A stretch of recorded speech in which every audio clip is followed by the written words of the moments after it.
Got it. Good evening. I would like to call the regular meeting of the St. Charles County Council for October 29th, 2012 to order.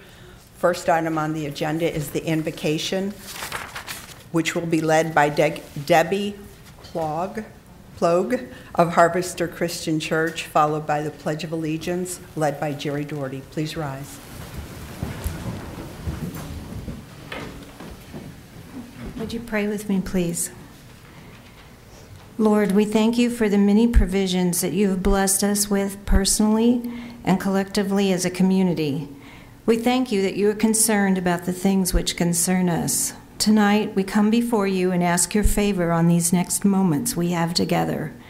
Help us as we seek to work together for the betterment of those who have placed us in these positions of leadership, to serve them well with grace, wisdom, and justice. Lead us to use the gifts you have placed in our hands to serve you and others well. Do not be afraid of any task which would make a lasting good change for our community. May your unfailing love speak loudly to those through our actions and attitudes. And we humbly ask these things in your name. Amen. Amen. I pledge allegiance to the flag of the United States of America and to the republic for which it stands, one nation, under God, indivisible, with liberty and justice for all. Would you call the roll, please? Councilmember Joe Cronin. Here. Councilmember Joe Brazel. Here. Councilmember Nancy Matheny. Here. Councilmember Paul Wynn. Councilmember Terry Hollander. Here. Councilmember Jerry Doherty. Here. Councilmember John White. Here. The first item on the agenda is public comments. You can come up and speak about any topic, whether it's on the agenda or not. We allow 6 speakers per topic, and we do our best to alternate between the pros and the cons of an issue. However, if there's only one side of an issue here, we would go up to 6 speakers on that issue. We ask that you hold your comments to 3 minutes, that you keep your comments civil and not attacking of any one person or office in particular. Before, or if you haven't done it yet, after you speak, be sure and fill out a speaker's card and give it to Mrs. Miller, who is sitting at the table. When you come to the podium, please state your name and your address. That's the introduction. Those are the rules. Who would like to speak this evening? Yes, sir.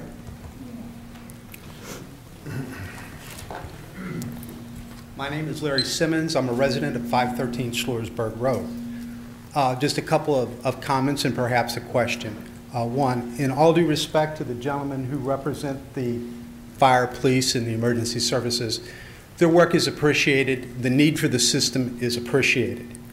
What isn't appreciated is how it has been handled. I mean, there's hundreds of people that live near Augusta who aren't even aware until the last few weeks that this process is going on.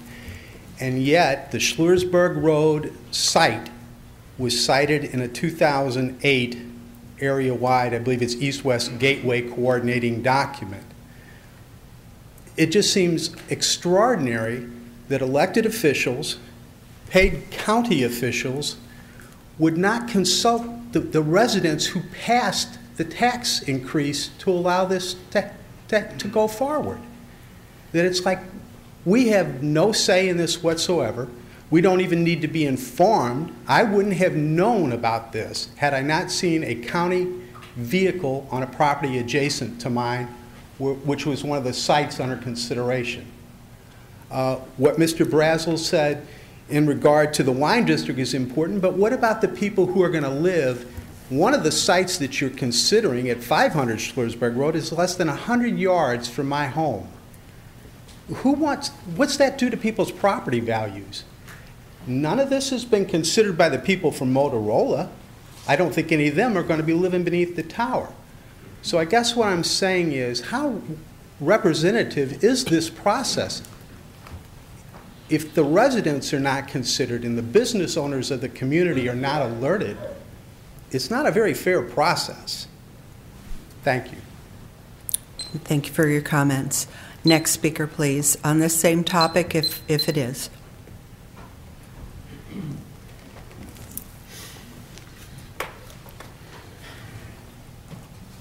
Larry, nice to meet you. I'm Dave Dempsey. We've been talking about this issue. My name's Dave Dempsey, and I have property at 1498 Boone Woods Trail, right behind where the tower is. And again, the process is what we're looking at here. I voted for the tax. I think it's a great thing that we're able to put all of the frequencies of all of the police and fire department together. But it's amazing that, you know, when they went to go redo the Gateway Arch, what happened? Everyone got to look at it. When you put in a major road, what happens? There's a public review process. Where is the public review process here? Of us taking a look at this much money that we are paying for and voted for, and we don't even, there was no, it literally just seems like, you know, I'll call it what it is. It's like a cover-up, that no one wanted this out of the bag. This 2008 report has been out there a long time, and people haven't been said anything to, or that this network, that, and there's nothing other than some engineers and I'm sorry, bureaucrats making these calls. There's no consideration for other people that we are in this together. It's not just up to them to make this decision. We understand what the law is. But it's like for nothing else to be considered here, that there's not even, you know, this is a rural area out there, albeit a beautiful one. This is some of the prettiest country. I always tell people, it's like, you know, you can get different. You can go to Colorado and get bigger mountains. But this is the prettiest country we have around here. And I've been all over this state. It's beautiful. And to put a 500-foot tower, you can see 5 counties from this spot. 5 counties from that spot. This thing is, I mean, it's going to be more visible than the Gateway Arch.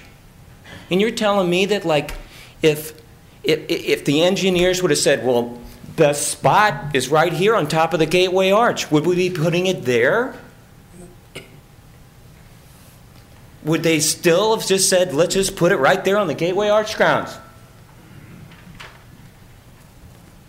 And wouldn't that be silly? We're thinking this is sort of silly, this process. It's a shame that this was not thought out, and it just smells of people just wanting to keep it all hush-hush. Yes, ma'am.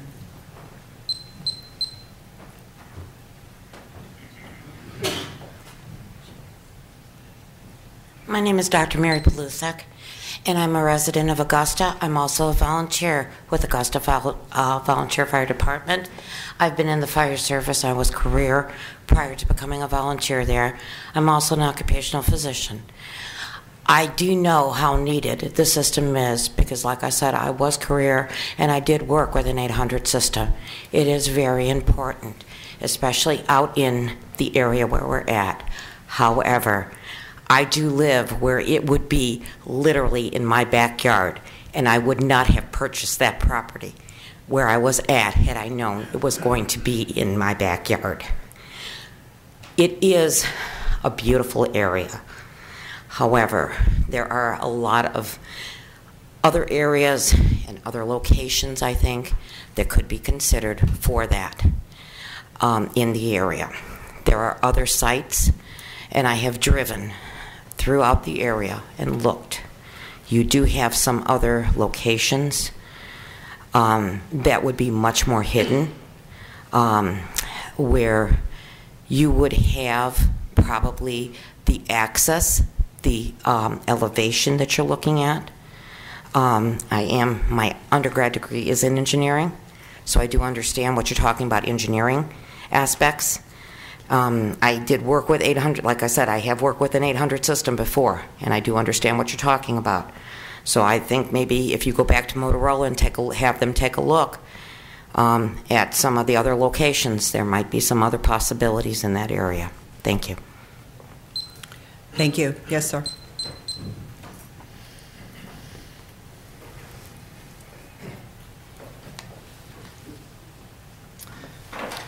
Hi, my name is Mike Schultz, and I have property at 350 Hager Court, which is in the valley, which would be just below the tower. I heard the other comments tonight, and like everybody, I just want to reinforce that me, of all people, understand the value of first responders and the value that that brings to safety and just what goes on out there. But the value of I think the point that needs to be made and you need to consider is the value of the area. This area is no different than Forest Park. It's no different than Napa Valley. This is an area that's a true economic engine for the state of Missouri and St. Charles County, and it needs to be protected. And, we might all think that, what the heck, just put up a 500-foot tower. It means a lot to the area. And if you're sitting having a Saturday night moonlight dinner at Montel Winery and there's going to be 3 big red blinking lights right above your head, you probably won't do that. And people come out to the area to enjoy the nature and all the things that go with it. And I believe that if you really look hard and work with the engineers, there definitely can be a solution to this that doesn't require a 500-foot tower or maybe something, a less obtrusive. If you drive through areas of California and places that I consider similar to this valley, to the Augusta area, you won't find anything like this. You'll find things that look like pine trees, but that are cell towers, but you won't find 500-foot towers. So I believe we can do it, and I hope you guys would understand and work with the engineers to be able to do that. Thank you. Thank you. Is there anyone else to speak on this topic? Yes, sir.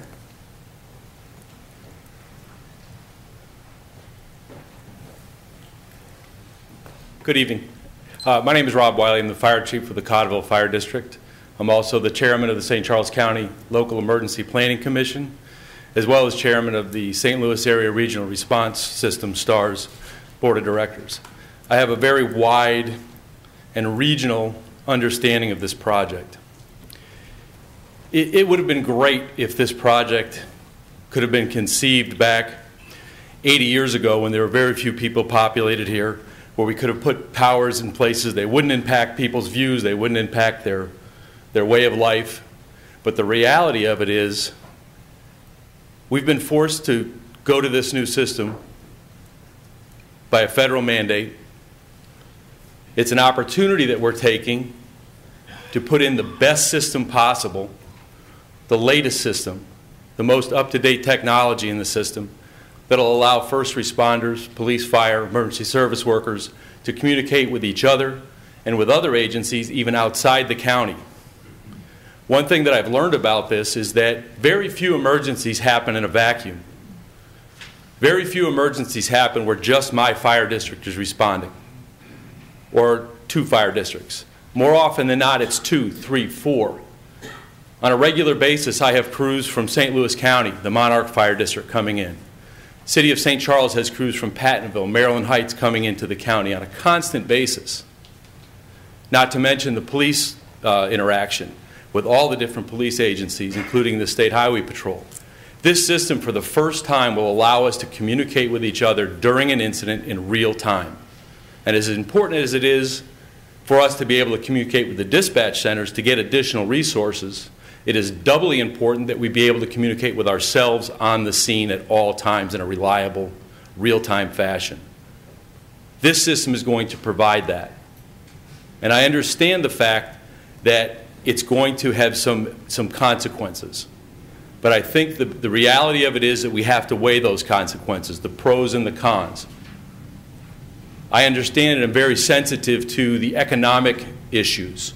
I am in the wine areas frequently myself. They're beautiful. But at the same time, are people going to be comfortable going to those areas to spend their time if they're not safe? If they can't have a reliable emergency response because of poor communications? That's the trade-off, and that's the balance that we have to strike with this. On one hand, we don't have a choice in as far as migrating to this system. It's been mandated. The engineering studies, I think, were done in a pure sense. They were done strictly on the benefits of the site, the location, and the advantageous effects of that site. And I think to do it any other way would have been unfair, because then you would have been taking, I'm not going to put it next to this guy because his business generates more tax than this guy. So I think from a pure engineering standpoint, that was the best way to do it. We have an outline of where the best system is going to be laid out. And now we have to work through the issues of the people that are going to be impacted by it and do the best we can for them. But this is a critical system. I appreciate it. Okay, thank you. Is there anyone else? We have time for one more speaker on this topic. Good evening. My name is Chief Mike Force, 474 Fox Trail Drive in Lake St. Louis, and I'm the police chief of Lake St. Louis Police Department. I've been out there about 20 years and watched this county grow, and the need for better communications grow along with it. It's critical in this day and age that we have a good communication system, one that does have interoperability. And I listened to all of the speakers tonight and the importance of what they said in terms of how it impacts them. I also listened to the engineers and the impression that they gave us. And I think they did do their job. Their job really is not to consider those things. Their job is to provide the expertise that they have.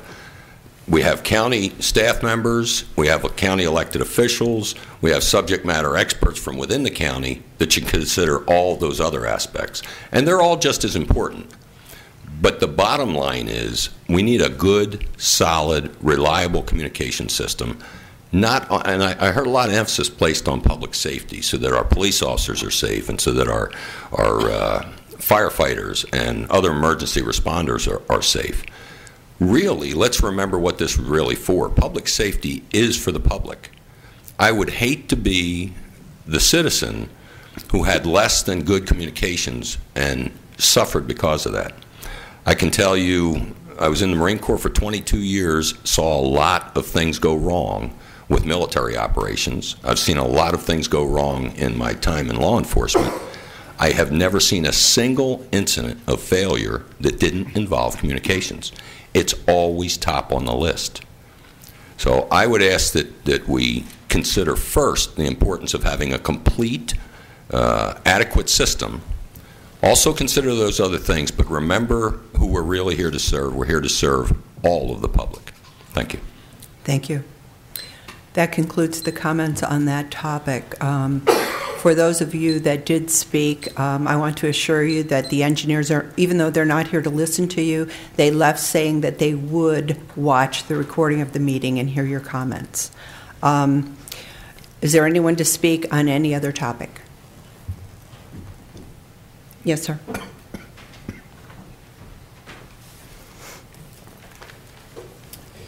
Good evening. My name is Dennis Herbert. I live at number 14 North Winds Drive, St. Peters. Thank you, Council, for your time. And Mr. Doherty, who met with the Executive Council on my behalf, obviously to no avail. I'm speaking in regards to the building and property on Lakeview Drive, approximately 5 acres. The decisions that you make, you have to rely on honest information that you receive from other departments. In my case, it would be neighborhood preservation. The facts are, the first of the year, I retained a contractor and architect to make all corrections needed to my building, to take it out of a condemned state. My contractor and architect went back and forth with the county building department, discussing different ideas and plans until the county building department told my contractor he couldn't do anything, it was out of his hands, and a permit would not be issued. Now that is what is so frustrating to me, that one person can stop the progress of fixing any violations of ordinances given by St. Charles County? No. His solution is to have you, the taxpayers, pay for a demolition that is not needed, and I am left with a lien on my property. No. When this could be averted and win-win for the county and the taxpayers, that will become another waste of taxpayer dollars. Thank you. Thank you. Is there anyone else to speak on that topic? Now, is that under Bill 3890? Is that what you were speaking of? Okay. Okay. All right. Yes. Good evening. My name is Derek Herbert. I reside at 928 Tilbury Lane, similar but slightly different to the previous comments here. Good evening. I'd like to thank the members of the council for allowing me the opportunity to address them this evening. It's my sincere hope that we can correct a series of wrongs that have occurred over the last few years. My name is Derek Herbert, and I'm the co-owner of Carmel Wood Acre Lot number 79. Between 1993 and 2006, this property stood in a state of general disrepair following the flood of 1993. In 2006, I purchased the property with the intent to renovate it. Initially, I was told that the cost of renovation exceeded the value of the property and therefore it would have to be demolished. However, we submitted cost estimates from various contractors which were well below the county's renovation threshold. Next, we were told that the septic system and the lot size did not meet the county requirements and that no renovations could occur. We contracted to have the septic system independently inspected and it passed without issue. Moreover, I went before the board, presented our case, and received a variance for the acreage requirement. Next, we were told that because the property was located within a floodway, it would have to be elevated or demolished. We contracted Louvier Construction to proceed with elevation preparations. A structural engineer concluded that there were no structural issues that precluded elevation, and Louvier Construction was told by the county administration that there was nothing they could do to prevent demolition. Consequently, I requested a reclassification of the property from a residence to a pavilion. Although I have not received any formal notice, my property is now scheduled for demolition at my expense. For the last 6 years, I've been unable to fully utilize my private property. For the last 6 years and nearly 2 decades, the county has not collected the maximum level of potential tax revenue this property could generate. I'm told that the top priority of the county is safety, but for 13 years, this structure stood in disrepair. When I came forward with a viable plan to improve the property, I was met with a staggering level of bureaucratic resistance, obstruction, hostility, and at times impropriety.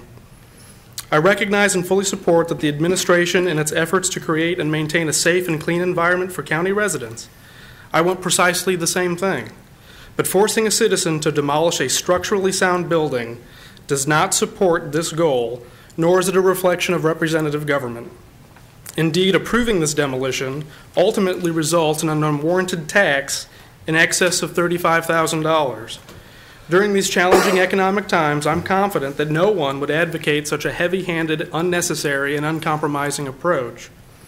I welcome any assistance that the council or the city administration can lend to finally end a debate that has lasted 1/6 of my life. I sincerely appreciate your attention.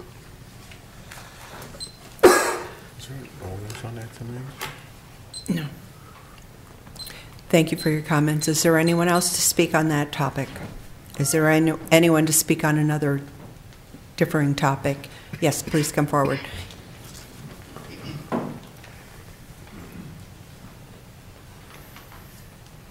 Good evening. My name is Larry Butts. I live at 1035 Golden Orchard Drive, O'Fallon, Missouri.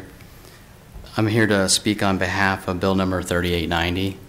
We're requesting a reversal of the Board of Zoning's adjustments decision to grant us a 15-foot easement request into the current building setback.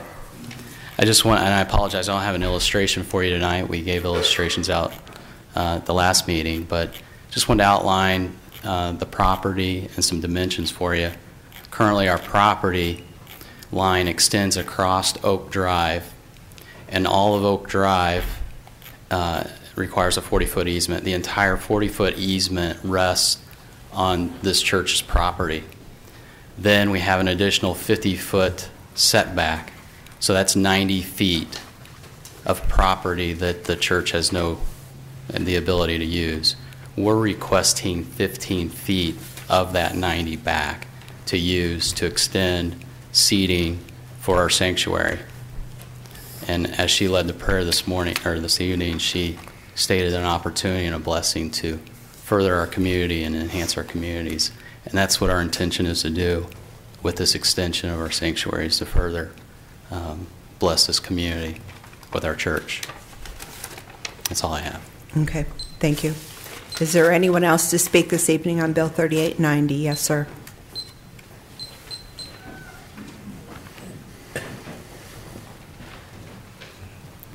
Good evening. My name is Mark Self. I live at 121 Berkshire Downs Drive in O'Fallon, Missouri. I'm the pastor of Darting Baptist Church, and I'm here also to speak in favor of Bill 3890. I represent the members of the church, about 100 and some odd folks. In fact, I want to acknowledge their presence, many of them here, by just asking them to raise their hands, indicating how important this is to our church. According to the St. Charles County office, the purpose of the setback ordinance, and this is just part of the quote, is to prevent properties from looking uneven in appearance relative to each other.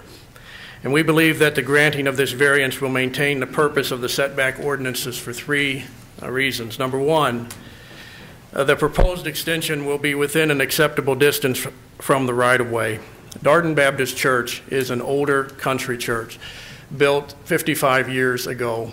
It is in an older subdivision, the Weldon Springs Garden subdivision, which is a residential community that was zoned agricultural because for years it existed just in a rural area. This region of St. Charles County out by Lake St. Louis off of Highway N and Double D is now one of the fastest growing areas in St. Charles County. We have new subdivisions, businesses, stores, a high school being built practically across the street from us. Since it was zoned agricultural, our setback is 50 feet instead of the normal 25 feet for a residential area. We were advised by the county officials when we talked to them about this that we should not go beyond the 25-foot normal residential setback. Our new expansion, which is only 30 feet, actually only goes 15 feet forward, and it's 10 feet behind that 25-foot setback. Okay. Secondly, many of the homes in the subdivision already extend beyond the setback. This is a very old subdivision, so there's mobile homes, there's structures 100 feet back from the road, some 15 feet from the road. Our next door neighbor, Maxine's house, who is a long-standing member who supports this, her house is right next to the church, and the front of our church is actually at the back of her house. And again, we were advised by the county officials that we should not extend past Maxine's house. And our plans are 10 feet behind that as well. And third, other variances have been granted in the past in this subdivision, so there is a precedent for granting this. In fact, the house next door was granted both a front yard and a side yard variance on November 6, 1997. In conclusion, we believe that the granting of our variance request will not in any way violate the spirit or the purpose of the setback ordinance in this subdivision. In fact, we believe it will enhance the appearance. Additionally, we believe that we've demonstrated our hardship, and we respectfully ask that you vote to approve our request. Thank you. Okay, thank you. And does anyone else from your group wish to speak on this item, or has it pretty much been said? Okay. If there's no one else to speak on that item, is there anyone to speak on any other item this evening? Please come forward.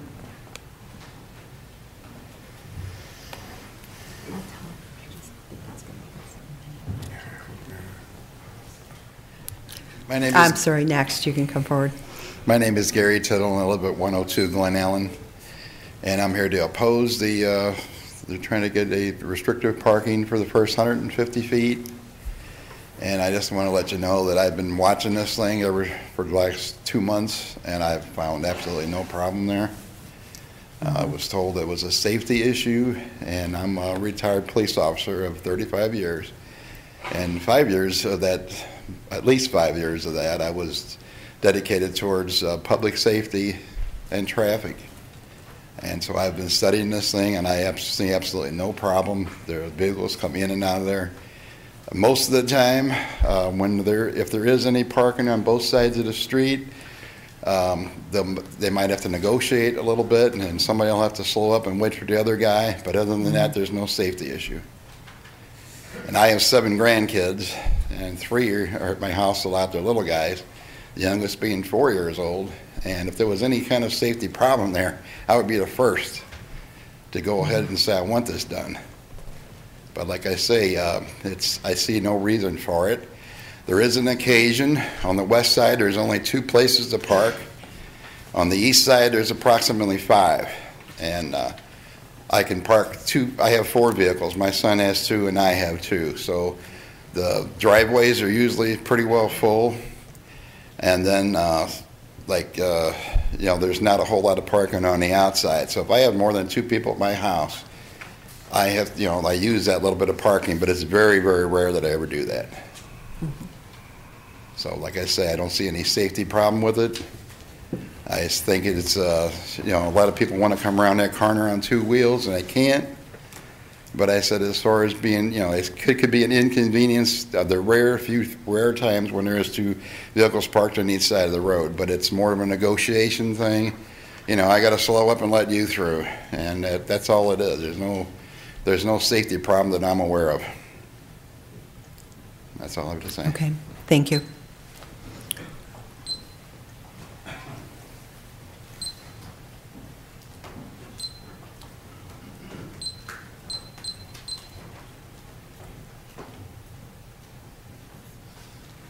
Good evening. My name is Mike Capstick, live at 4360 Flintstone, unincorporated St. Charles County. I'm asking for a variance of up to 10 feet to put a machine shed pole barn in my residence. In a secluded neighborhood out there off Highway P, you have roughly 70 feet. I need roughly 10 feet or less.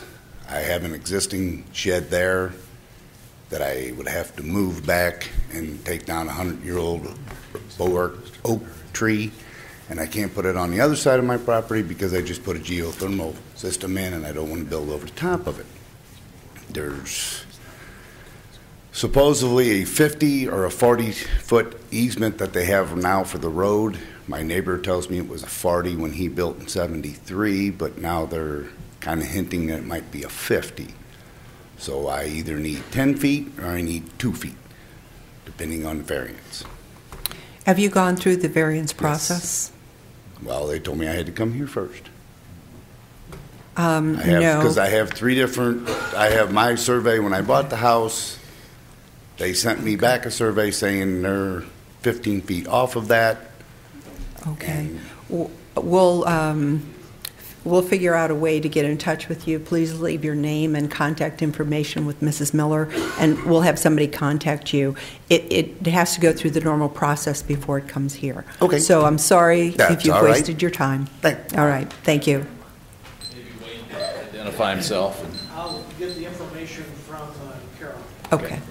Thank you. Is there anyone else to speak this evening? Mr. Dienoff. Good evening, members of the County Council. A.C. Dienoff, county resident. Just a couple things I wanted to touch upon from the previous speakers. Involving the radio towers, I would ask that the county executive form a resident advisory board for more citizen input, and that we make this process more open and a more transparent process. I also would ask the director of this department of the radio towers to hold informational meetings throughout the county, because as we all know, communication and building community is the key to success. So I'd ask the executive to please look into doing that. Also, in terms of Bill 3891, it involves a master plan. I'd like to see somebody talk about that, because I testified at a previous county board meeting. Cell phone towers are going to be obsolete in 5 to 10 years, and I don't see anything talking about that Mr. Brazel keeps bringing up about our winery district and how we're going to take down these towers and how they're going to affect people's property values and the site issue. So I'd like somebody to address the tower height and the distance and why that was not put in the master plan. You as a county council back in August, you hastily ran through several ballot propositions that as of today will be appearing on the ballot, with one appeal before the Eastern District Court of Appeals to remove, and that's the one on law enforcement, whether we should have an elected sheriff, an appointed sheriff, or elected police chief, because your language is very confusing. And if you read our county charter, the county charter states that the county council every 10 years shall appoint our county charter review commission. This county council and the administration failed to do that. The process wasn't transparent and was not opened. And all these questions that you're talking about, I would encourage you as a county council and all county residents to vote no on, because the process was not open and transparent to the public. There was no fiscal note put on any of these issues. And in terms of the law enforcement issue with the sheriff's issue, dividing the sheriff's department and creating a brand new county police department, you're looking at $2 million in costs, not to mention where to house the sheriff's department after they split off. So why in your infinite wisdom, you have a big staff, you have a director of finance, there's a appointed county auditor that works for you. Why in your wisdom that this administration, this county council did not ask for financial impact on these issues and provide the taxpayers and the voters with a financial fiscal note is beyond my comprehension. I think that the citizens are intelligent enough that they are going to say no on these issues because you did not provide them a fiscal note on how much it's going to cost them. The whole process was ramrodded down the throats of our county residents in 14 days, and why you didn't institute the County Charter Commission, I have no idea, but I'd urge this county council and all county residents to vote no on all the county propositions. Thank you. Thank you. Is there anyone to speak on any other topic this evening?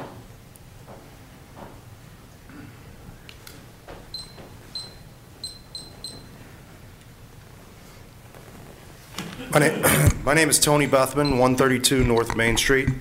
Tonight I'd like to talk about the West Clay Extension Project funded by the County Road Board. The Road Board has agreed to pay for 100% of the construction costs of this road, or $3.75 million.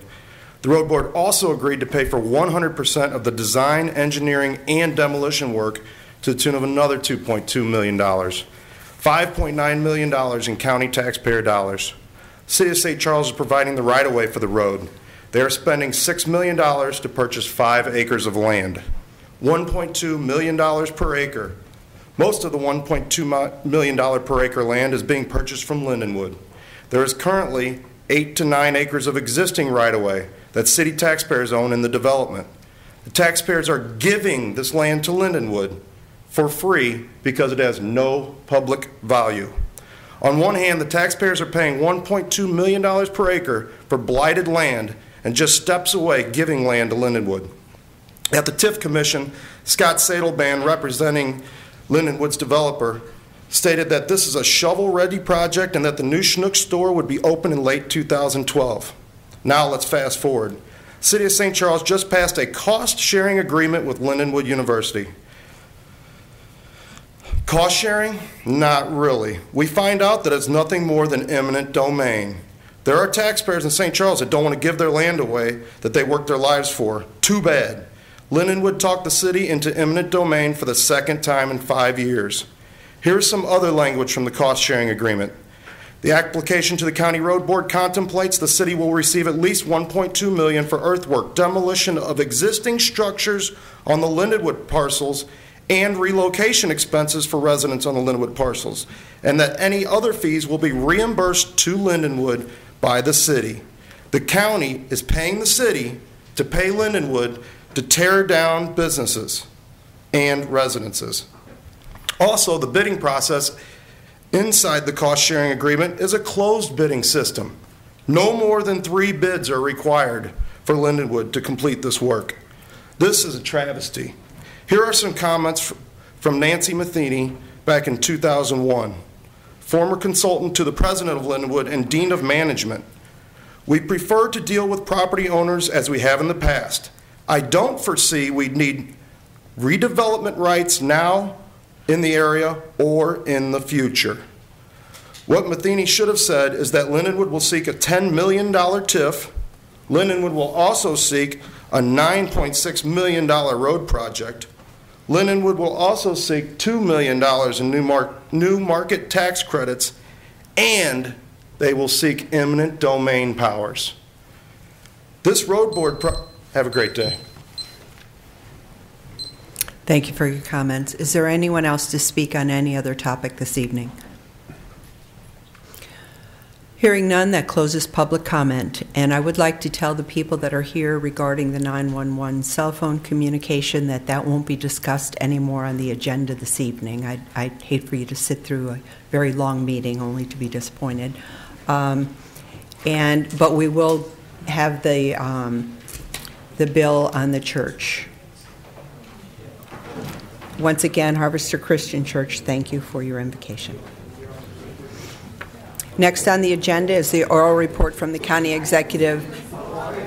After the room is cleared, do you have comments?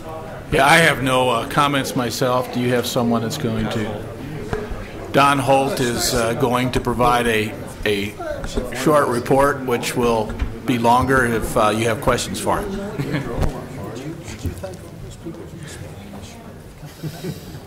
He's going to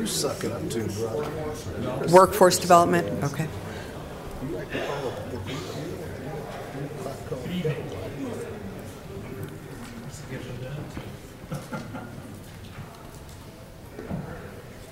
I'd like to do a brief little presentation on the Department of Workforce Development and what we do. We work as kind of a joint project with other agencies in the community to provide services here in St. Charles County.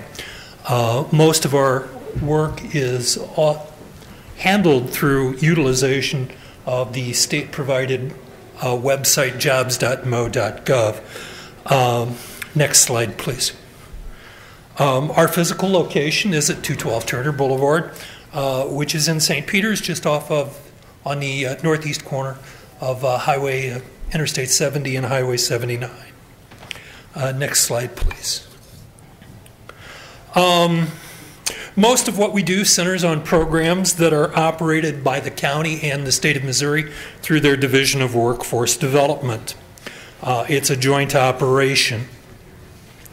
Next page, please. As you can see on the slide, we have two primary customers. Obviously, we have a large focus on job seekers in the community who are looking for assistance in finding employment. We also work very closely with the employers in the community to help them in identifying talent and recruiting talent into the area. Next slide, please. As I said, most of what we do is focused on our job seekers. A lot of activities are focused around that, as is the majority of our staff and the staff of our partners in the community. On their first visit to the center, the job seeker will start with what we call our welcome team. And at that time, we're going to go over a lot of information, collect a lot of information about the individual, where they are, what their situation is, what their educational levels are, their reading and math functioning levels. All of this is intended to help us to see how they match up with what the job that are available in the community and how they might be able to be competitive for those jobs in the community, how they might be competitive in receiving positions from the local employers and helping the local businesses. So we go through a great deal of background work with the individual their first time into the office. Next slide, please. Many times the job seeker after that first visit will be directed to the many self-service items that we have in the building.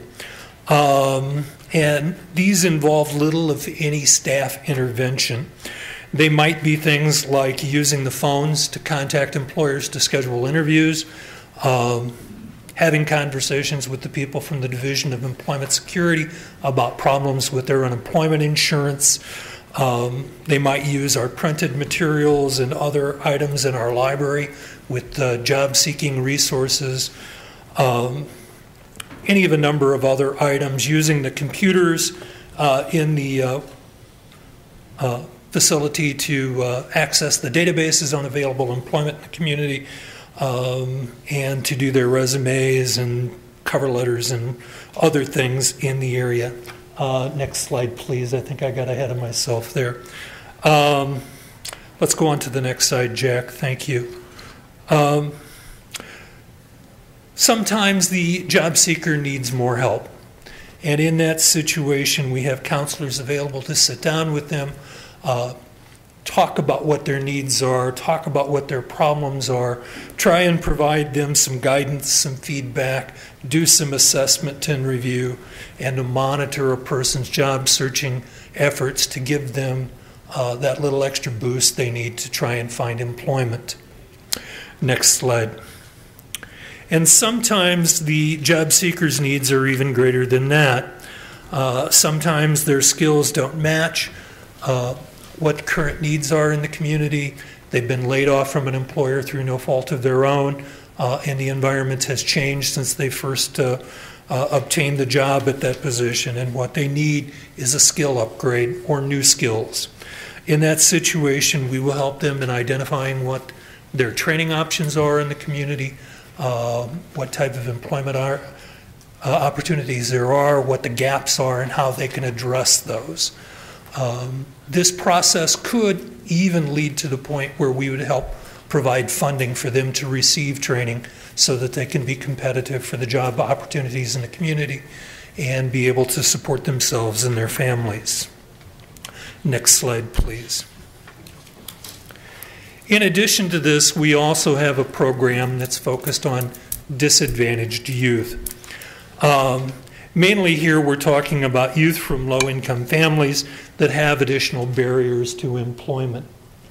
And again, I have gotten ahead of myself. There we go.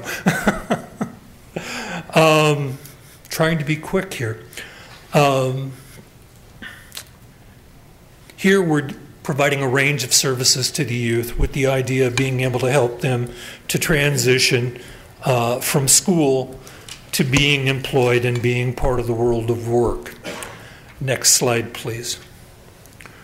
Our most popular activities in the facility are our workshops. We currently offer something around 24 different workshops focused on helping an individual with their job search, also helping them to understand using PCs, which is something very important to almost every job anymore. And we even do little workshops on using Microsoft Word, Excel, PowerPoint, all things that can be an important part of a job search and making somebody skilled, have skills or help them with skills that will make them competitive in seeking employment in the community.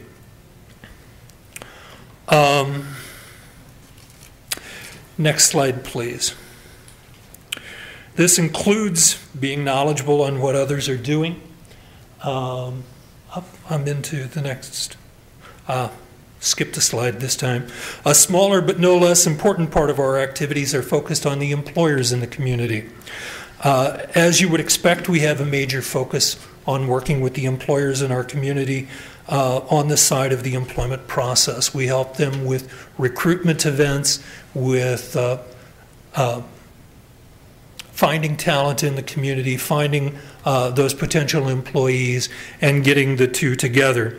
We also work with them to find out the skill gaps, what they're not finding in their potential employees in the community, so that we can communicate that back to our job seekers, especially those that find themselves in a position of needing training. Next slide, please. We also work very closely with the other agencies in the community, specifically the economic developers, in providing them information that helps them in working with potential businesses coming into the community. And we work actively with the local HR community just to keep those communication lines going at all times, whether they're actually recruiting at this time or not. And the last slide, please. We try to do this with a focus on our customers. We try to be very positive about it, and we hope that we are able to provide a positive experience, not only for our job seekers, but also our business customers. And that's a quick and dirty overview. Just tried to do it quick. And we appreciate that. And any questions? Anyone that has watched the presidential debates or tried to get a job in the last several years knows that it's a tough market out there. I think many businesses come to St. Charles County because we have such a good workforce, and we appreciate all that you do to help connect them. Are there any questions from the council? Mr. Ellman? Yeah. Don, we hear a lot about the unemployment rate. We hear about people leaving the search. What does that really mean? I mean, what are you seeing here? I mean, why do people quit looking? Well, you have some natural ebb and flow to the workforce at any given time. What we're seeing here is the size of the workforce has been holding fairly steady over the last year, which is when we've really begun to see the change as the unemployment rate has started to come down. Now, I mean, if you look, is it coming down, or are people just not giving up? There are probably some people who have given up. And how can you give up? Yeah, you just quit working. A large part of that is retirements, people retiring earlier than they normally planned on doing it. That's where you see that most common. But again, that's very small. We're not seeing a lot of that, but there are a few. I mean, I can't say that we're not seeing any of it.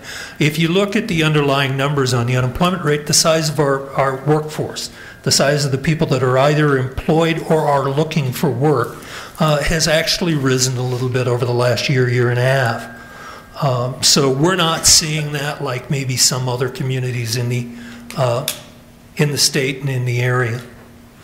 And this last question, you talk about the youth program, and you talk about them experiencing barriers. Well, what does that mean? Well, they're either, they might be below grade level in their academic performance.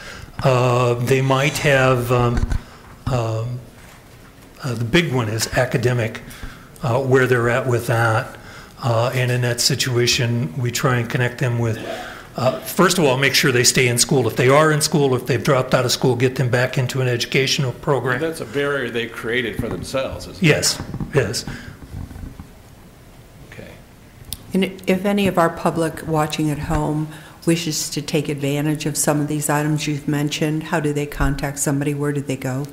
Well, just come into the center. We can see anybody rather quickly if they come into the building. As I said, we're at 212 Turner Boulevard.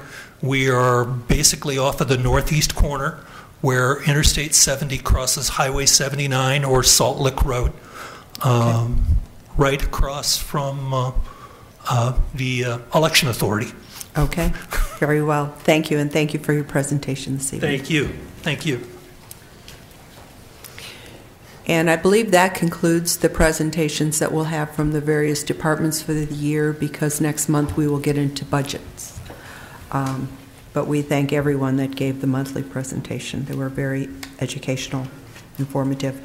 Next on the agenda is the consent agenda. Are there any items to be removed? If not, is there a motion to approve the consent? A second? Second. There's a motion and a second. All in favor to approve the consent agenda as written, please say aye. Aye. Any opposed?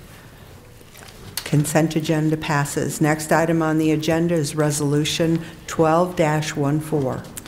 Resolution 1214, a resolution reappointing Larry Osmond to the Board of Trustees of the Greens Bottom Drainage District. Whereas pursuant to the St. Charles County Charter, Article 10, Section 10.608, and Section 243.335 Revised Statutes of Missouri, the County Council passed Resolution 1014 appointing 3 owners or representatives of owners of land within the district to its Board of Directors for the staggered terms stated in that resolution. And whereas the 3 directors appointed by Resolution 1014 were Rick Higgins as representative of owner of Duckett Creek Sanitary District, Larry Osmond and Dan Hackman as representative of owner Hackman Brothers Incorporated. And whereas by Resolution 11-14 passed on September 26, 2011, the County Council reappointed Rick Higgins to a new 3-year term beginning October 25, 2011, because his original 1-year term was expiring. Whereas the County Council now seeks to reappoint Larry Osmond to a new 3-year term beginning his original 2-year term is expiring, and because he has consented to that reappointment. Now therefore be it resolved by the County Council of St. Charles County, Missouri as follows. Section 1, the St. Charles County Council reappoints Larry Osmond to the Board of Trustees for the Greens Bottom Drainage District for a 3-year term beginning October 25th, 2012. Comments or questions? Would you read the title and call the roll, please? A resolution reappointing Larry Osmond to the Board of Trustees of the Greens Bottom Drainage District. Councilmember Cronin? Yes. Councilmember Brazel? Yes. Councilmember Matheny? Yes. Councilmember Hollander? Yes. Councilmember Doherty? Yes. Councilmember White? Yes. Resolution passes. Next on the agenda are bills for final passage. Bill number 3889. Now, I wasn't here last time. Has substitute bill 3889 been introduced? No, I'd like to make a motion to replace Bill 3889 with substitute Bill 3889. Second. There's a motion and a second. All in favor, please say aye. Aye. Any opposed? Okay, substitute Bill 3889. Would you read the title, please? And Substitute Bill 3889, an ordinance amending Section 405.420 of the Unified Development Ordinance of St. Charles County, Ordinances of St. Charles County, Missouri. And Jerry, this is your bill. Do you have any comments that you'd like to make? Yes, I'd like to have Wayne Anthony come up. We've worked on this together quite a bit.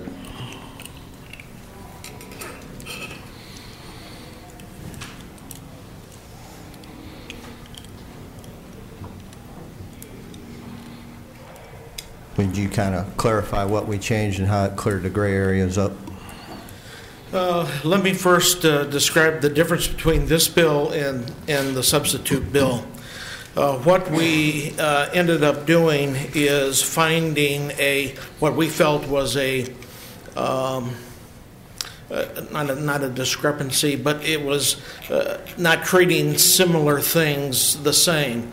What we added was the ability for a property that had a RV on it, which is permitted in an agricultural district, to also have up to 2 additional vehicles, boats, trailers.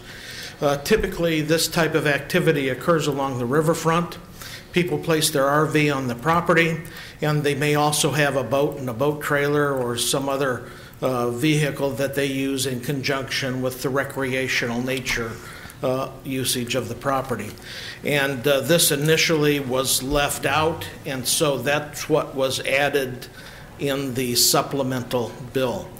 The original bill and the rest of the supplement bill is basically clarifying some of the language that was already contained in the ordinance. We had one section dealing with properties used residentially could have one RV or other type of trailer on the property. But then there was a different section dealing with agricultural properties that allowed for 2 unlicensed vehicles. And so we were having inconsistent enforcement of the ordinance. People were not maybe totally aware of both of these sections and how they could work together. And so most of this ordinance change tries to clarify what you can have in various districts. Basically, in an R residential district, you can have 1 recreational vehicle on the property. In an agricultural district, you can have, if you have a house on it, you can have the 1 recreational vehicle plus 2 other trailers or a boat or some other vehicle like that. And so that's what the ordinance does. Okay, Mr. Brazel. Are you saying, Wayne, in an agricultural district that you're only allowed so many trailers? Currently, the ordinance in an agricultural district would allow somebody to have an RV or a self-propelled or a trailer, or they could have a boat and basically 2 other unlicensed vehicles. This ordinance clarifies the unlicensed vehicles. We don't care whether they're licensed or unlicensed. The impact is the same. Basically allowing up to 3 RV and some trailers. So, I mean, is farm equipment count? Farm equipment is exempt from the ordinance as far as the number of vehicles that you have for those purposes. What's the purpose of this? Is this more have to do with the properties on the river? Yes. So why is a house on the river on stilts? That's not agriculture, is it? Isn't it something else? No. You can have a house in an agricultural district on stilts along the river. In fact, in the floodway, and if you've had substantial damage to the property in 93 or 2008, you only have two choices. It's either to elevate or to demolish the property.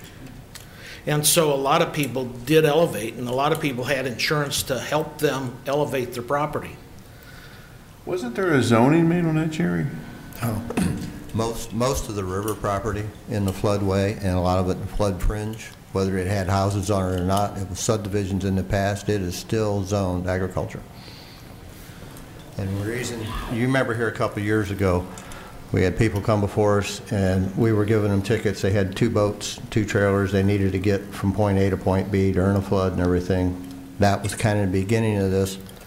And when we dug into it, because it was zoned agriculture, we actually encouraged people with the existing ordinance to have them unlicensed. And I think that's going the wrong direction. So we worked on this quite a bit. There was some language in the agricultural if it was zoned that way, and then some if it was residential. But this basically just cleans it up. It was aimed, yes, at the river properties. But most of them subdivisions are zoned agricultural on the river. Mr. Cronin? I understand that this was an issue for down the river, but I can see this being an issue in my district where you have county residential areas that are zoned agricultural, Mr. Anthony. And my question by reading this, I think this is considerably more liberal than O'Fallon's. And do you anticipate this being a problem in my district where you've got an acre lot in the county next to an acre lot that might be in the city of, for instance, O'Fallon, and that person in the county is allowed to have a boat or an RV plus 2 additional trailers or unlicensed vehicles? I can see where, a resident would say, well, O'Fallon, they don't let you park all that stuff in their yard, and here in the county we do. And that's my concern with this. And I guess I'd like to, I understand that this is maybe not an issue in Jerry's district, but I could see where it could be an issue in St. Paul, Flint Hill, Wentzville, and I'd like you to comment on that, sir. It could be, you've got 2 different types of property. You have the riverfront property that in a lot of instances is being reused for, I'll call it more of a recreational purpose than a residential purpose. And in other places, like in some of your area, the agricultural property has been subdivided into large lot residential developments. The way this ordinance is currently constructed in an agricultural district, it would allow up to 3 of these recreational vehicles or trailers, whether it's in his district along the riverfront or the subdivision that may be of concern to you. And personally, I kind of like the licensing provision because if it's a licensed vehicle, it's a roadworthy vehicle. My concern is, what about the guy that's got 2 junk cars sitting next to his house in my district? If I'm reading this correctly, we can't do much for him. This doesn't permit a junk vehicle. It may permit an unlicensed vehicle, but it must be usable. For instance, and I'll have to use, since I've been studying this with Jerry, I'll use an example of his district. Down there, a person may end up having a boat trailer that is unlicensed because they don't take it out on the road, but yet they may use it periodically to launch the boat or take the boat out of the water for the season. And so you can have an unlicensed vehicle in that instance, which doesn't, whether that was licensed or unlicensed, doesn't really impact the area. The ordinance still would not, even if the vehicle is unlicensed, doesn't mean it can be a derelict vehicle. All I see is unlicensed. I don't see a description of that. And a boat trailer is a trailer. To me, that's different than a vehicle. So, I just don't know if you have 100 acres down on Osage Creek Road and you got an RV behind the barn, and you got a boat, and you got a couple of wagons, whether or not you put hay on them or not, then this person could possibly be in violation, right? Seems like a lot of government to me. I mean, it really does. I mean, I don't know how you're going to pick and choose. How are you going to know if you got trailers out there? Currently, The way the ordinance is written, in an agricultural district, you can have an RV, and then in addition to that, 2 unlicensed vehicles or trailers in an agricultural district. In a residential district, you can only have the 1 RV or boat or some other utility trailer, only 1. I thought, Jerry, that we looked at zoning, and when we were doing the UDO, that we were making a different zoning category for the river community. We never did it. In either way, what Wayne's saying, this is the same, whether it's in Femi Osage or on a riverbank. Either way, everybody's under the same set of rules. The most you're going to get is 3. Is there a motion to table this bill? There seems to be an awful lot of questions on this. There's a motion to table. Is there a motion and a second? All those in favor, please say aye. Aye. Any opposed? Aye. Okay. Substitute Bill 3889 is tabled. And now on to Bill 3890. Bill number 3890, an ordinance reversing the Board of Zoning Adjustments decision in variance 16170. Okay, my question first is, it looked like Planning and Zoning passed this on a 3-2. Did it have to be more than that on the passing? You got to have 4 to pass. You have to have 4 to pass, okay. Right. All right. Are there any questions or comments on 3890? I'd like to make some comments. It's in my district, and I did go out there. I talked to some of the members of the church, and I went out there and looked at the location. And as the pastor said, there's the encroachment of over the 50 feet on the agriculture zone, and isn't going to interfere with any residents out there. And there's not been one person who write a letter of opposition or anybody who's complaining. So I'm very supportive of this, and I hope it passes. We also do have pictures of the view of the church, both 2 from the front and 1 from the rear, and it looks like a very well-kept structure, and I'm glad to hear that even more improvements are in the works, so I will be supporting it. Any other comments? After listening for 2 weeks now, I think they've made a very compelling argument for why we should grant their wishes. Okay. If there are no other comments, if you would read the title and call the roll, please. An ordinance reversing the Board of Zoning Adjustments decision in variance 16170. Councilmember Brazel? Yes. Councilmember Matheny? Yes. Councilmember Hollander? Yes. Councilmember Doherty? Yes. Councilmember White? Yes. Councilmember Cronin? Yes. Bill passes. We'll pause just for a moment and let you exit. Thank you for your patience. Amen.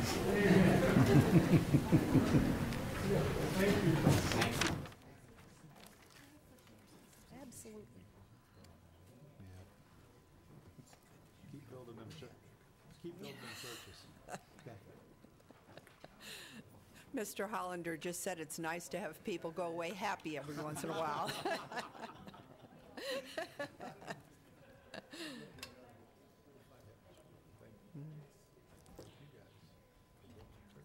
Moving on to Bill 3892. I'm sorry, 3891. I skipped one. Bill number 3891, an ordinance adopting revision to the master plan of the County of St. Charles, Missouri. Are there any comments or questions on 3891? Do you have any need to defend yourself on this one? No, the comment in the audience made about the cell towers. The cell towers, this is put on the floor through the master plan review. Wayne Anthony requested that this was put on in order to be compliant with the master plan. The cell tower issue is really irrelevant to this particular master plan adjustment or amendment. There will be a bill forthcoming next month that will follow a UDO change, and basically what it is the wineries are doing well in the area. They're growing and conducting business, and a lot of the wineries are getting into weddings and things like that, and meetings and conference centers and things, and so we're trying to adjust the master plan and the ordinance to for the wineries to be compliant with actually our UDO, basically, in a nutshell. Okay. Any other questions or comments?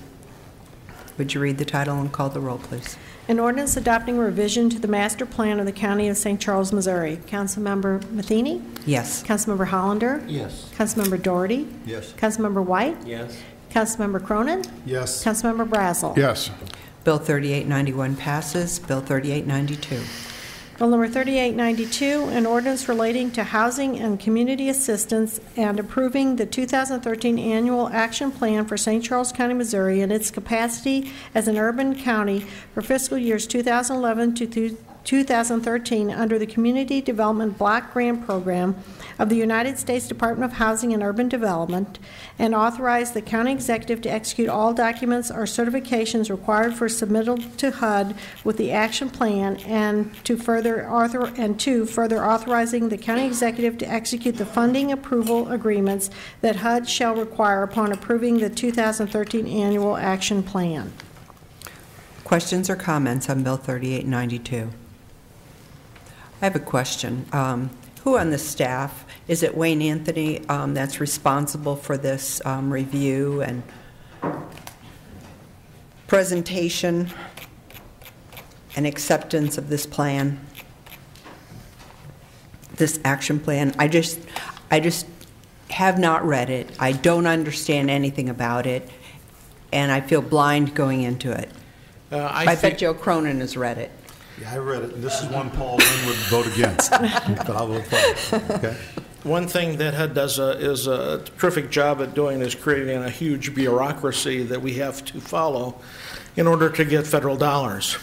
Mm-hmm. One of the things that we have to do is prepare a consolidated plan that sets the strategy for 3 years. And then each year we have to prepare an annual plan which supports that consolidated plan.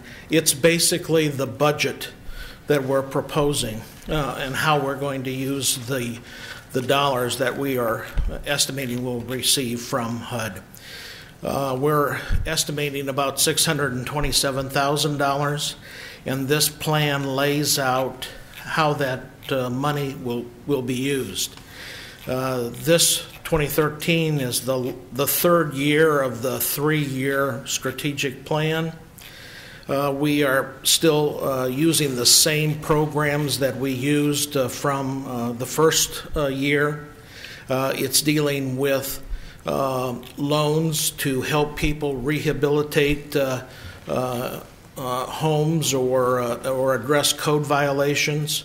It provides transportation vouchers for elderly or handicapped people to get to essential services.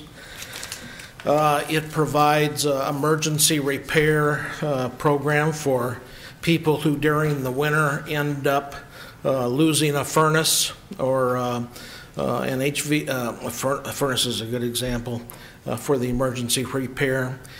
Basically, these programs are geared towards low-income people and tries to assist them to achieve various things.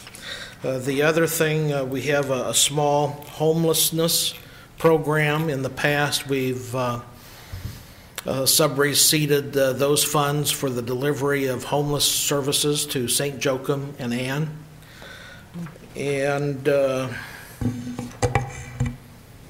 And then there's some property maintenance services that St. Peter's provides.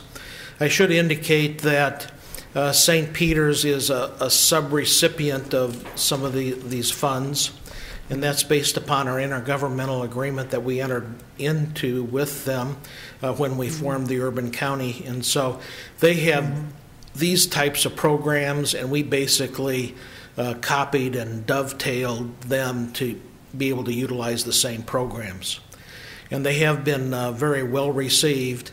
While the program started in 2011, HUD didn't allocate the money until darn near October of 2011, so we really didn't get started until 2012 delivering these services. But now that we're off and running, things are really going fairly well, and the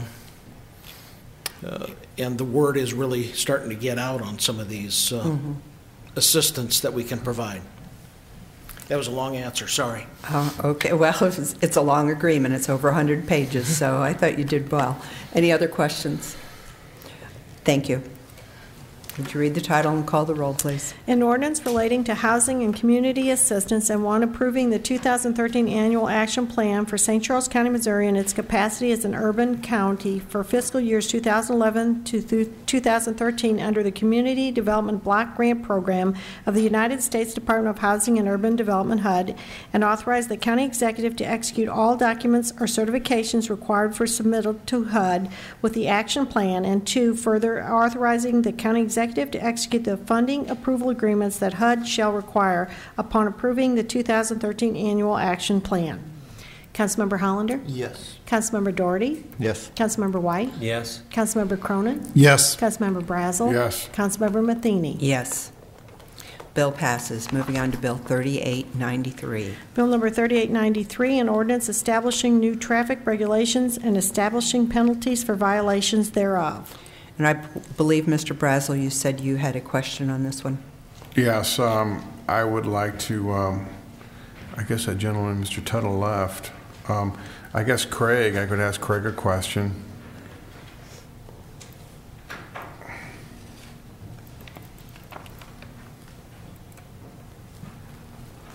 Craig, on the no parking for Glen Allen, yeah. Did you guys, were you guys going to do any kind of count or anything out there? Or? For parking issues, you really don't do counts. You just go out and look at what the situation is. He referenced 150 foot, which was the original request. My recommendation to you was to restrict it for 60 foot from the intersection. Of course, you're free to adjust that or do anything you want with that. But the reason behind that was Glen Allen has a curve fairly close to where it ties into Canals Road. Most of our side streets don't have that. That 60 foot will kind of keep the intersection clear as people come around that curve and approach Canals Road, and you have people turning off of Canals Road onto Glen Allen. It'll keep that clear so that they can, as most of our subdivision streets require when there's cars parked on them, you do have to kind of slow down and take turns and negotiate through there, but at least it won't be right at the intersection where these conflicts exist. Yeah, I was just, Mr. Tuttle, he'd put a camera out for 2 months, and he said there was no incidents or any problems. And as far as he knows, there's never been. He's lived there 17 years. There's never been an accident. And I just think that I think there was one woman who went around and tried. Does that require signatures? Yes. Yes. And this was submitted by the subdivision, 15 signatures or whatever was on the petition. Yeah, because he had submitted just as many signatures that didn't favor the parking restriction, but okay, that's all I question. In actuality, the no parking area will not be in front of his house if we go with the 60 foot. I don't know if that matters to you or not. And the Uniform Vehicle Code, Joanne may have to correct me on this, but it already restricts parking 30 feet from a stop sign. So all I'm doing is adding an additional 30 feet to that, which is basically 2 car lengths, just like I said, to keep the intersection clear. I don't see cars parked. The times I've been out there, there's very seldom cars parked there, so the issue doesn't really present itself very often. But I could see in situations where there's a party or something that, that parking would be needed. Well, he just mentioned that he may have his friends over, his high school friends, once or twice a year, and there's nowhere for him to park. And I just think that, neighbors need to be a little more tolerable of each other. And I'm not going to, I'd like to make an amendment to remove this portion of it off the ordinance. Whenever, if there's no more questions or comments. I'd like to ask Craig a question. Oh, go ahead, Mr. Cronin.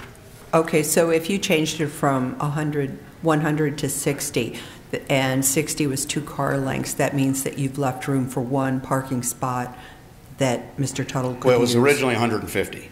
Oh, okay. The original request was 150, so I've dropped it 90 feet from that. Oh, okay. So that would be that answers my questions. Thank you. So you made an accommodation for him, so he can still park his 2 cars there. Absolutely. He's going to have room on that side of the street to park in front of his house. It sounds like you tried to take the best of both worlds, and I'm supportive of what you did. Again, just because of the curve that's there. Normally, these kind of things, I would probably have recommended against it, but the curve does make it a little bit tricky as you come into Glen Allen. And I'm sure there has not been accidents. There very seldom are there accidents on subdivision streets where the speed limits are 25 miles an hour. You can stop quick enough if somebody's coming. But like I said, this will just open up that intersection a little If he's bit. got 90 feet there, he's got room for more than just his two cars. Oh, He's still got absolutely, room sure. for another car or two. Sure. And he's got a double wide driveway. He's got parking on his side of the street for one or two vehicles maybe. So there's room there. It just depends on. He's got a party bigger than that. He needs to invite us, I think. And there is a cul-de-sac just up the street from him that would provide a lot more parking that he could use if he had to. So. Okay, thank you. Mr. Brazel, did you want to make that amendment, or are you going Well, to? I will only because I told him I would. I appreciate what Craig did, but I still would think that, like the guy's been there 17 years and there hasn't been any issues. It's just like imposing these restrictions on a guy that I just don't think it's right. So I'd like to make an amendment to remove Glen Allen Drive, the no parking. That's the only thing in it. Okay, and then then I'd like to renumber accordingly. Okay, I'd like to make a motion to remove section 2 from the ordinance. Is there a second? Hearing none, motion fails. Is there any other discussion on Bill 3893? If not, would you read the title and call the roll, please? An ordinance establishing new traffic regulations and establishing penalties for violations thereof. Councilmember Doherty? Yes. Councilmember White? Yes. Councilmember Cronin? Yes. Councilmember Brazel? Yes. Councilmember Matheny? Yes. Councilmember Hollander? Yes. Bill 3893 passes. Going on to Bill 3894. Bill number 3894, an ordinance authorizing an intergovernmental agreement between the county and Missouri Highways and Transportation Commission related to the Route 364 Phase 3 between Mid Rivers Mall Drive and I-64. Madam Chair, Yes. if I could ask for a slight correction. It says the bill is requested by John Greifsue. Actually, this bill is requested by Craig Tukowski. He kind of got tangled up in the drafting phase, and John has a bill to introduce, which is not before you now. Okay. But this bill actually comes from Craig.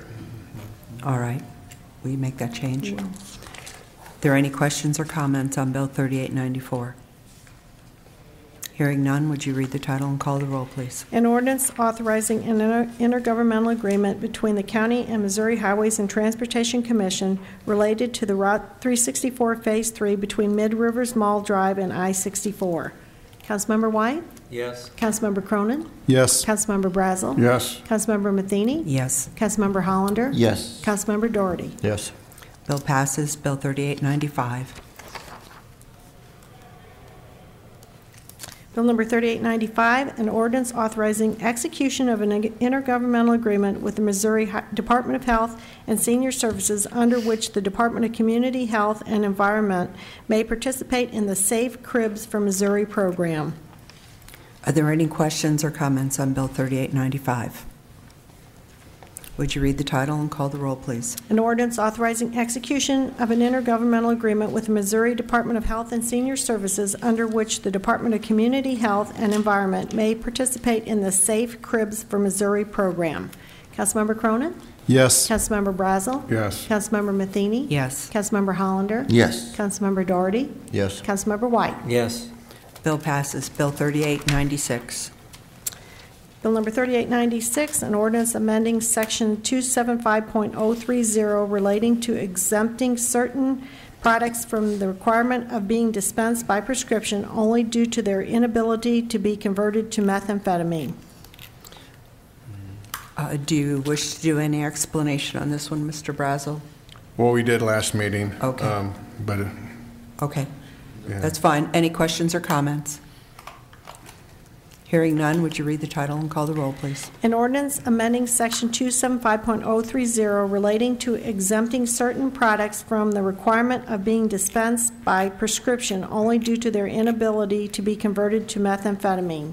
Councilmember Brazel? Yes. Councilmember Matheny? Yes. Councilmember Hollander? Yes. Councilmember Doherty? Yes. Councilmember White? Yes. Councilmember Cronin? Yes.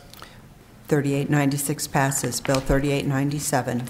Bill number 3897, an ordinance authorizing the county executive to execute certain contracts with the Missouri Department of Transportation, Division of Highway Safety, for the DWI Saturation Patrol Wolf Pack Project and Hazardous Moving Violations Speeding Project for receipt of funds totaling $73,200. Questions or comments? Would you read the title and call the roll, please? An ordinance authorizing the county executive to execute certain contracts with the Missouri Department of Transportation Division of Highway Safety for the DWI Saturation Patrol Wolf Pack Project and Hazardous Moving Violations Speeding Project for receipt of funds totaling $73,200. Councilmember Matheny? Yes. Councilmember Hollander? Yes. Councilmember Doherty? Yes. Councilmember White? Yes. Councilmember Cronin? Yes. Councilmember Brazel? Yes. Bill 3897 passes. Bill 3898. Let's see. I guess I'll read the amended bill title first. Bill number 3898, an ordinance setting the 2013 rates and authorizing execution of the agreements for group medical insurance benefits for county employees, elected officials, and retirees with Coventry Health Care of Missouri Incorporated and Always Care Benefits Incorporated. And is there a motion and a second to amend this bill? Or has that already been done? No, this needs an amendment. And Joanne, do we have to read each one of those since this is not a substitute bill, so we have to read each one of the... Right. It's each of these where you see the darkened amounts had a blank there until they could be calculated. Okay. And so we just need to read, for instance, employee coverage basic enhanced. Mr. Hollander, would you like to amend this bill? I'd like to offer an amendment that we change the bill to include employee coverage basic at $407.44 and the enhanced at $444.18. Also, the employee and spouse coverage at $634.36 and the enhanced at $753. The employee and children coverage $713.40. The enhanced $847.84. And the employee and family coverage at $963, and the enhanced at $1,147.30. And if you would continue, I believe, under Section 2. Also, on Section 2, employee coverage, basic $0, enhanced $35.36. Employee and spouse coverage $146.08. Enhanced is $168.08. Employee and children coverage $196.98. Enhanced is $236.70. Employee and family coverage $357.68. Enhanced is $411.46. And that series of numbers is for vision insurance coverage. Correct. That the county would pay. Okay, is there a second? Just to clarify, it's medically and vision. And just so the larger numbers that were read first, that's the county share, and the smaller numbers are the employee share. I'm sorry.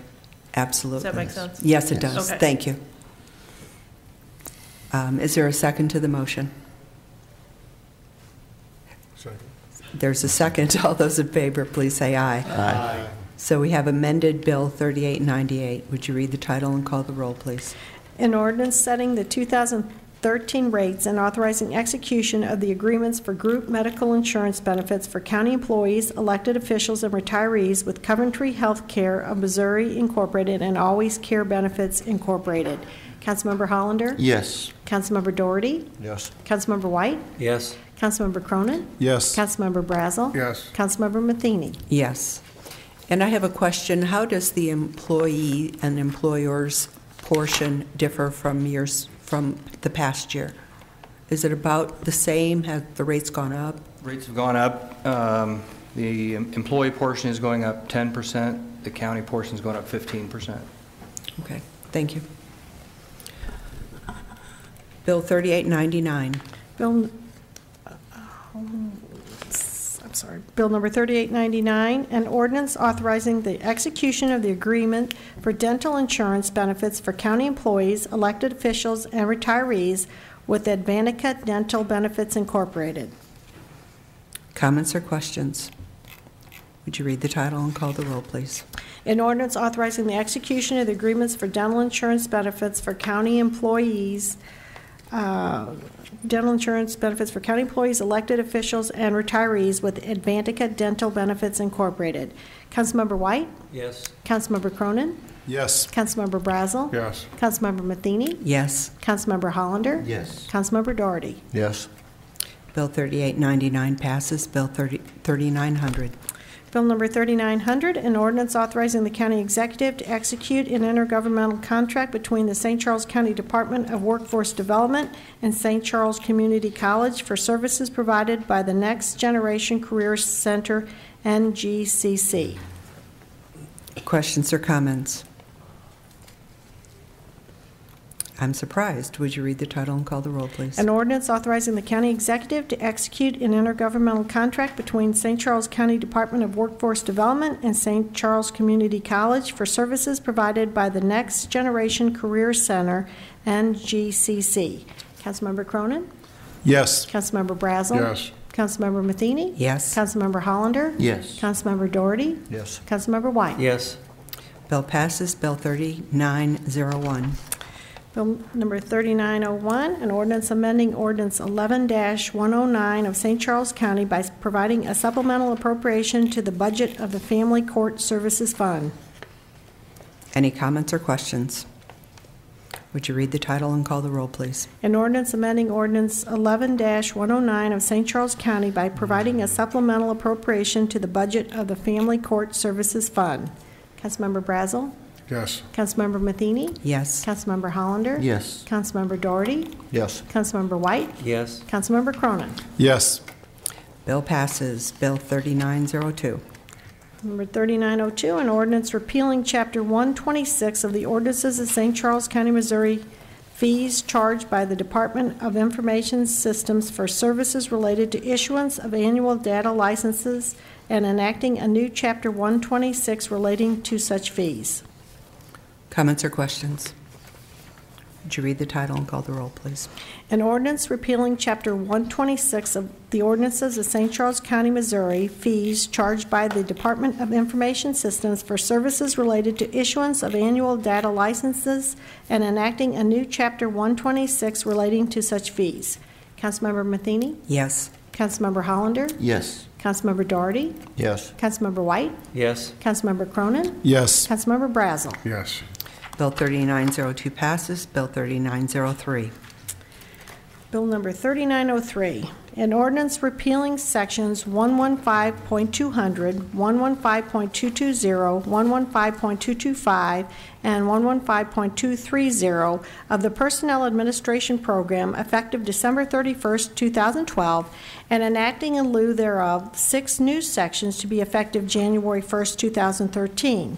Such new sections to be numbered sections 115.200, 115.220, 115.222, 115.223, 115.224, and 115.225 of the ordinance of the St. Charles County, Missouri, and further amending sections 115.050F1, 115.070A, 115.210H, 115.240B, 115.250C, 115.270, 115.280, 115.305, 115.460C3, 115.705A, 115.765, 115.768D, and 115.768E concerning paid and unpaid leave provisions of the Personnel Administration Program.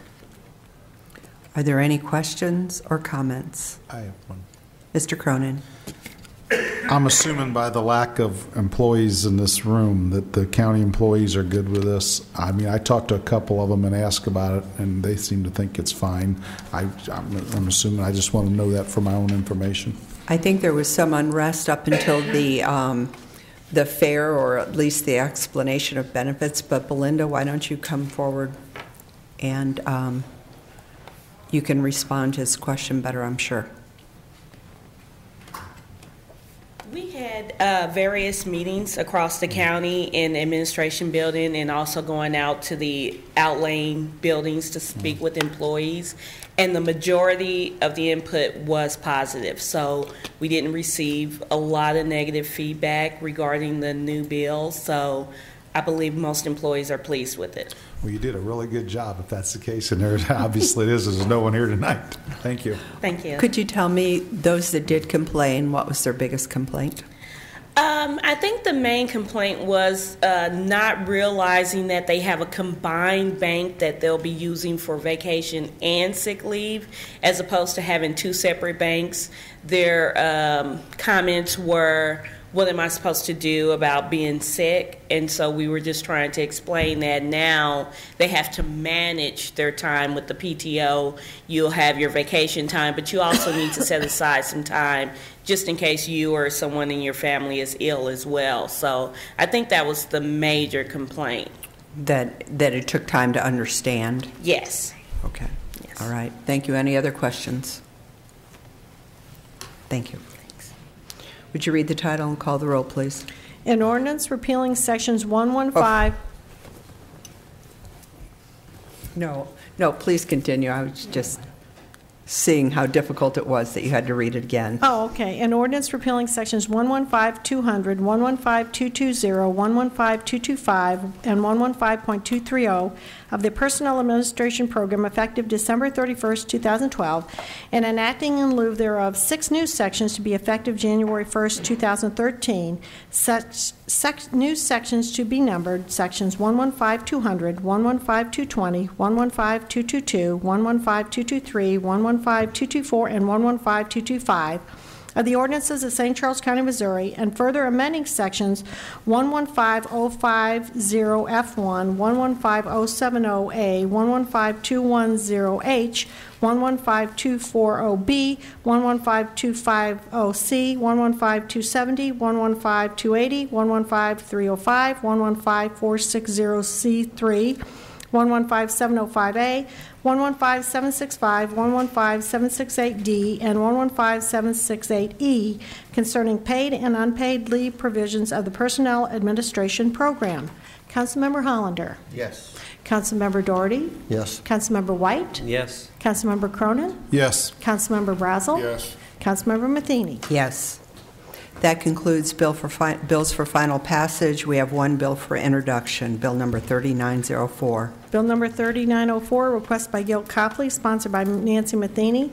An ordinance authorizing execution of grant award agreement 120-0626-BHD-12 between the Missouri Foundation for Health and St. Charles County Department of Community Health for receipt of grant funds of $25,000 for basic support funding to supplement health department expenses to better serve the community. Are there any questions or comments on this bill?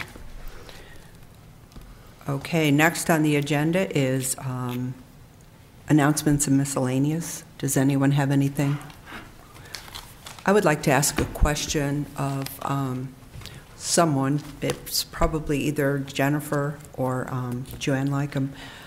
On the emergency 911 system that we had the presentation on tonight, we had a number of people in the audience that heard that there was a tower that was being considered for Schluersburg Road because somebody saw a vehicle over there.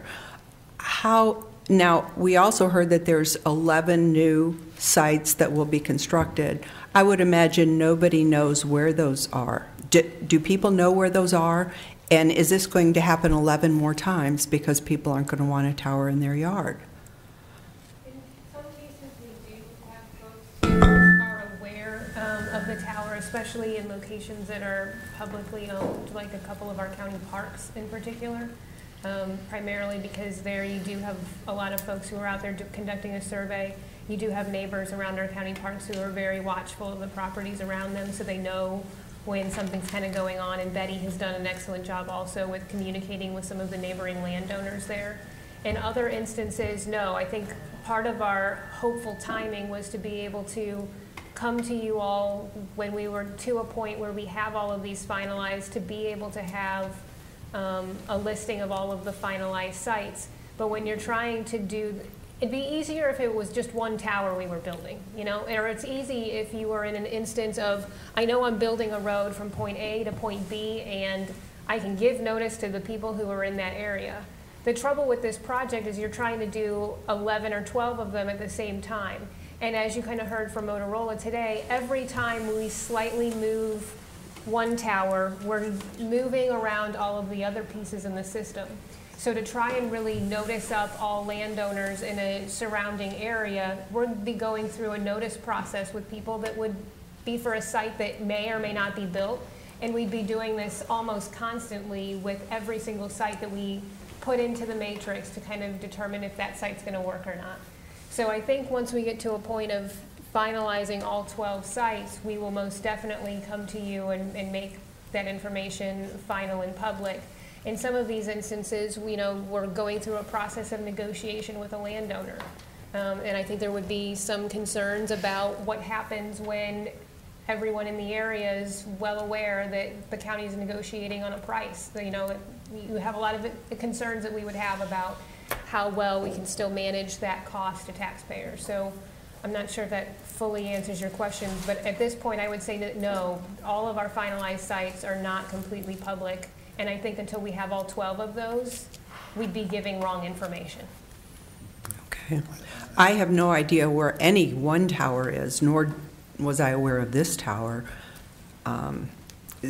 Right, I can be happy to share with you right now the 6 sites that we keep referring to that are on county property. Right now we are looking at building towers at our highway shed on Bethman Road, at the Sheriff's Department behind the department there on Sheriff Durford Court. The property that we are trading with MoDOT for some right-of-way for Phase 3, that MoDOT shed is located on Highway 94. We would anticipate utilizing that as a highway shed and also putting a tower on that site. We are looking at both Barnard Park and Indian Camp Creek Park. And is that 6 or is that 5? Do we have one here in the Justice? Schleusburg. Schleusburg is not, would not be considered in that list of county properties. We have 2 highway sheds, 2 parks. I thought the Sheriff's Department. The county tower, the Sheriff's Department tower on Schleusburg, isn't it? No. Do we put one on But if 11, jail? but if 11 new sites will be identified and 6 of them on county property, we're still going to have 5 more that will be surprises for neighbors? One's not necessarily a surprise for neighbors for sure, and in fact, the city of Wentzville has provided notice through their P&Z process. We're working to hopefully be able to build a tower site in conjunction with the city of Wentzville there at their police department on Schrader Creek Road, I believe is the street name off of Wentzville Parkway. Okay. I think those are the major ones where that one in most particular is very well known in the area right now. Okay. If I think of the other 6 site, I'll pipe up in a minute. Okay. Any other questions? I have one.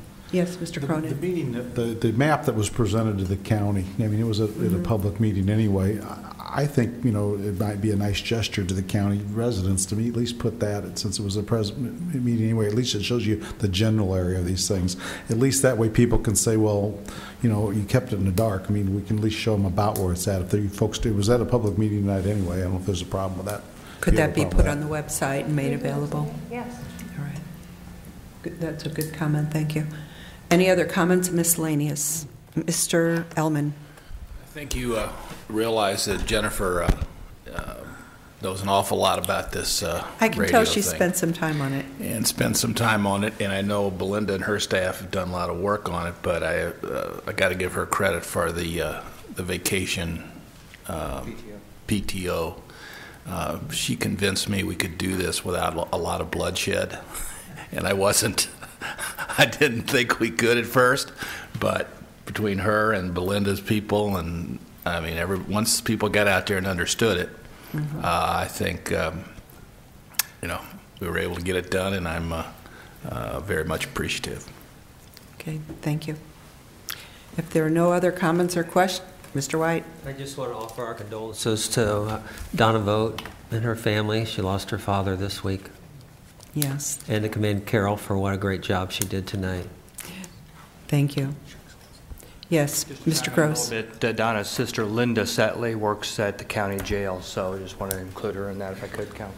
And isn't there a sister-in-law at Works for the the... prosecuting attorney as well. Oh, right. Mr. Ellman? And next Monday, when are they going to close the bridge, Don? Next weekend, and next Monday morning will be the... This Friday evening, they will be closing the bridge. And, I hope everybody ought to know about it by now, but there's a lot that don't. And It will be closed for the weekend and then down to 3 lanes in each direction for the next year. Is that correct? well, it'll be closed to 3 lanes over the weekend, right? Or will be closed entirely. The shutdown begins Friday night. Mm-hmm. Period. And we look at a long year of trying to get back and forth in 3 lanes, so please take alternate routes. Not going over that bridge for a year. And I think that's what our people need to, because there's going to be a whole lot of people, that's a cross-country route, they're not going to know any other way to go. Mm-hmm. Yeah, but everybody in this county, I think, realizes there's 3 other bridges, 4 if you count West Alton. So, people really need to plan on how to get where they need to go in a different way. Progress can be painful sometimes. And then the last thing, everybody needs to go vote next Tuesday. Definitely, and I will be glad when it's over. Yes, Jennifer. 6th site that we're looking at that's on county property is the existing highway shed on St. Peter's Howell Road. Okay. All right. Thank you, and you'll make sure that that gets posted on the website. All right. Meeting is adjourned.